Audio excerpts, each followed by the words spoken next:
So it was bad. There a lot of people start being sick in there. And my father was sick.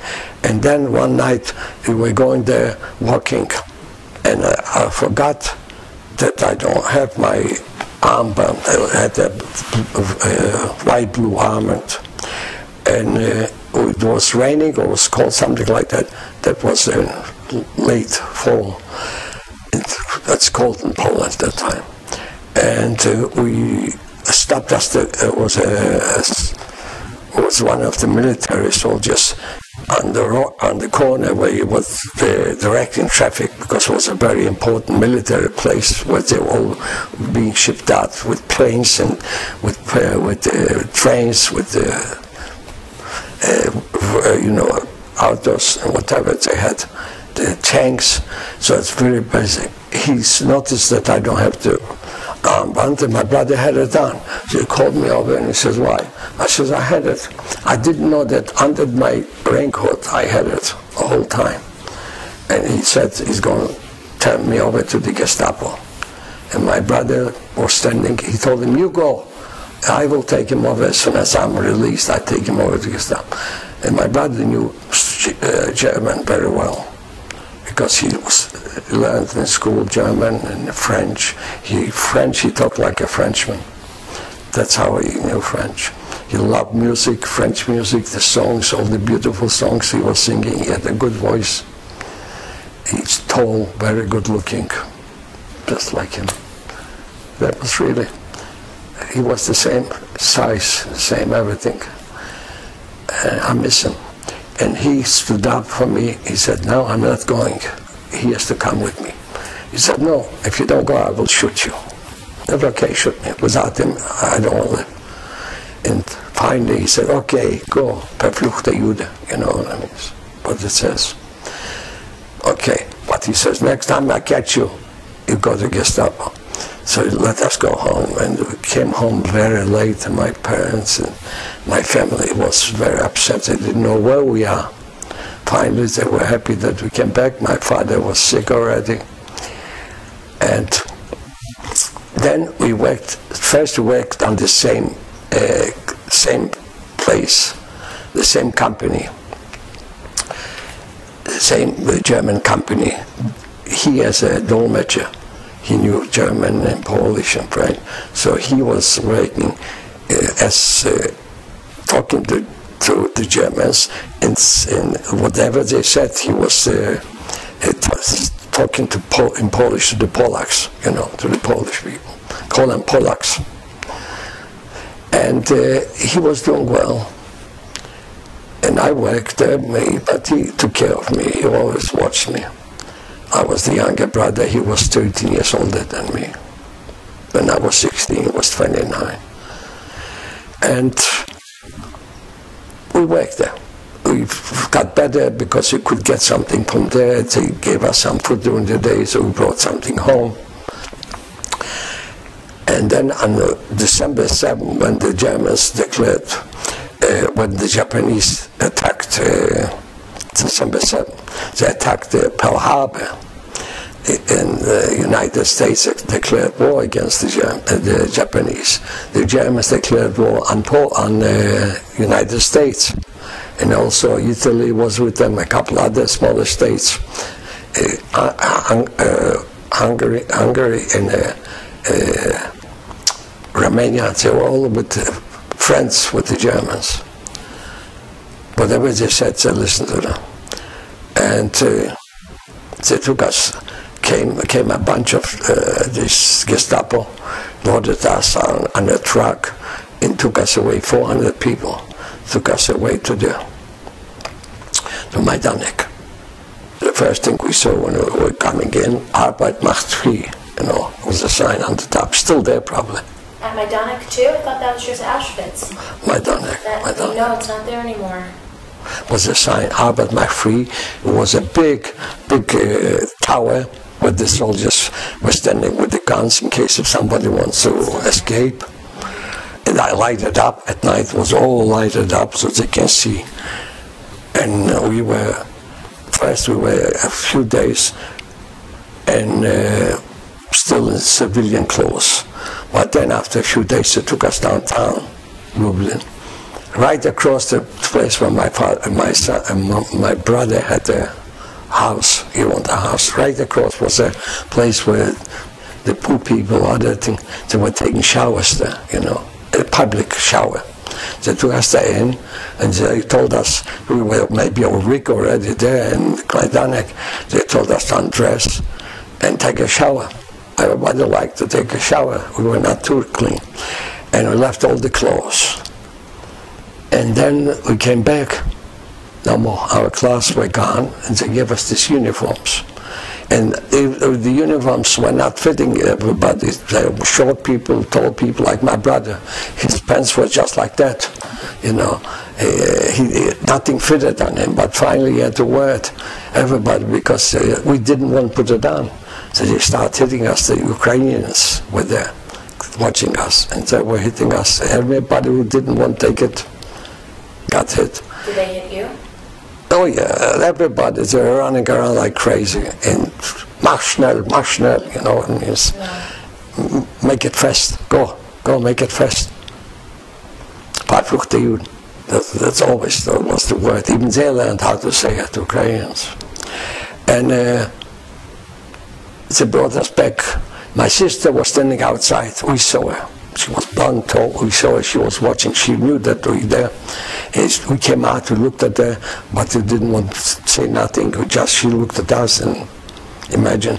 And then she went home, she told them what she saw. And came like, that was in December. In February, from the 400 people, there left only about, I would say, 2,000 people. They were all dying. Didn't have to be killed. They're dying from hard work or from nourishment. We were getting in the morning one slice of bread, dark, old bread, the slice, and a little watery soup. In the morning, just no piece of bread and coffee, watery coffee, just like water. And after this, they took us to work. They were taking us outside to work. I worked with my brother, and we got along. Just like that, my brother was always the angel, the saint, who was over me, watching me, and not giving up. Because one night I came back, when I went without him, and I came back, they gave us to dig for the barracks, you know, the ground. The ground was frozen. We couldn't dig anything. So, and I was weak. I never was too strong. I was weak and I couldn't dig it. So a guy was a short officer, German. He was our guard inside. And every time he saw me resting, why don't you work? I said, I try at best. My work. He bent down. He was hitting me in my back, the lower back. He was sitting there hitting me every time he called me over. I came back, I was swollen. I couldn't sleep I had to sleep on my stomach. And I said to my brother, I don't want any more to live. I'm going to do the wires, electric wires. You saw the wires still there? This were electric wires. He touched it, he was gone. And he hit me in my face the first time that he hit me. He says, don't say that, we will survive. Huh? Okay? So in the morning, usually when I was going to work, he stayed inside. He worked with the Polish people, with the Germans all the time, as a supervisor sometimes with it, or as a dolmetscher. Mostly he was a connection between the Polish and the Germans, because they didn't want to talk to them in Polish. They knew Polish, they wouldn't talk, only German. And the Polish didn't understand much. There were peasants and people who didn't have much education, the Polish. But the Jewish people had plenty of education. We always had education there. We had doctors, lawyers, every kind of professionals. They were Jewish. Even the Polish, when they were sick, they were going to the Jewish doctor. Where were your parents when this was happening to you and your brother? My parents were in the ghetto, in Lubartowska, with my sister, two sisters, both sisters were still there, and my brother. Another brother lived And the oldest brother, he lived in Lodz. What was his name again? Leon. In Polish was Leon in Polish. So he lived in Lodz. He was married also with a lady from Radom. A very, very good situated family. They had a factory of raw leather. They were working with. And first they lived in Lodz, but you saw that the ghetto getting worse and worse there. So they went out and they went to Radom. And in Radom, he was with the family and his wife. And then one day they came to arrest his father-in-law. He was not home. They took him right from bed, came right in the morning. And he always said to us, when he was visiting us in Lublin, if he says, they catch me, I will run and let them shoot me, but I wouldn't go to any camp. And he did. He ran, they shot him in the back. He's buried in Radom. And his wife was pregnant with the first child. They wanted so badly a child, the first child. And my brother, the one what I'm talking, Rubin, his name is Rubin, that was my hero. He arranged that she comes with the whole family to Warsaw. He was already in Warsaw at that time, also with the Polish family, and he was going out outside because a friend in Lublin gave him train. The people from the trains they have this uniforms. He gave him a uniform as he was working for the transportation. You know, he was wearing a uniform with a hat, special then. And he was walking the streets many times. He was looking for another place. Sometimes he was looking for food. He was going into the ghetto. Was already a ghetto at that time, and in Warsaw. He was getting in. He saw my rich uncle. He was getting something from him all the time. And we were still, how we were liberated from Majdanek is that my father, I didn't know this till later when my brothers told me. I didn't know about this when my brother who stayed home, the sister, told me that my father was sick, but still he sold one of the buildings to a Polish person that was not illegal, but that he will be able to get the property after war. And with that money, piece of gold he got, he bought us out. He gave this to the Judenrat. Judenrat gave it to a Gestapo, what they knew, and he called us up. We were standing in the line, about a dozen people that time already. That was in the middle of February. He came over, he called me and my brother. I said, I don't know. My brother says, I don't know. What's he going to do with us? Whatever. They put us on a truck. They took us to another labor camp. In the city, the Judenrat people came and they took us back together.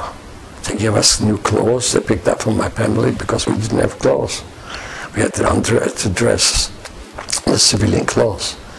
So that was one time that we got, saved. We were saved from that. And in Warsaw was the same thing. First we couldn't come because we didn't have any Polish passports. My brother had a Polish passport and all the family had already. So they were all in Warsaw, scattered around. He was in one place.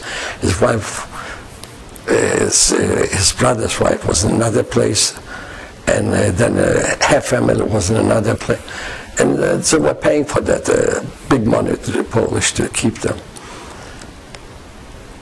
And we couldn't get, he wanted to bring us over from Lublin because we were in Lublin with a Polish family. After we escaped from the labor camp, me and my brother, because when they liquidated the ghetto, because in March 41, they liquidated the ghetto and city and they sent us to the suburbs. It was Majdanek Tatarsky. I don't know if you heard about this. It was maybe 5-10 miles from us, very close to the concentration camp.